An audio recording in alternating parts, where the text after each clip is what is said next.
CMP, or Internet Control Message Protocol, is a fundamental part of network diagnostics, commonly used for tools like ping and traceroute. However, while it helps administrators monitor network health, ICMP can also introduce significant security risks if left unrestricted. Attackers may exploit ICMP for network reconnaissance, discovering hosts, or even launching denial-of-service attacks such as ICMP floods or Smurf attacks. Additionally, ICMP can be used for OS fingerprinting and bandwidth exhaustion, making it a potential entry point for more sophisticated threats.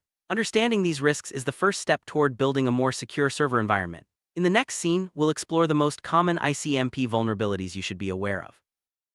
Let's break down the most frequent ICMP vulnerabilities. First, ICMP echo request abuse, where attackers flood a server with ping requests, can overwhelm resources. ICMP redirect attacks can trick devices into sending traffic through malicious routes. Exposure of ICMP timestamp and address mask can leak valuable network information to adversaries. Finally, ICMP flood or Smurf attacks can saturate bandwidth and disrupt services. Recognizing these vulnerabilities is crucial for system administrators, DevOps engineers, and security teams. Now that we know the risks, let's move on to practical mitigation strategies that can help secure your environment. To effectively handle ICMP vulnerabilities, it's important not to disable ICMP entirely, as some types are essential for network operations.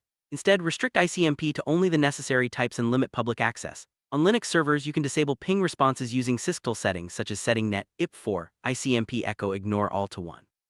Firewalls should be configured to block ICMP echo requests, while allowing only destination-reachable and time-exceeded messages. In cloud environments, use security groups or network security groups to block public ICMP and permit internal monitoring only. Regularly verify your settings using tools like Ping and Nmap, and ensure your practices align with compliance standards like CIS benchmarks, ISO 27001, SOC 2, and PCI DSS.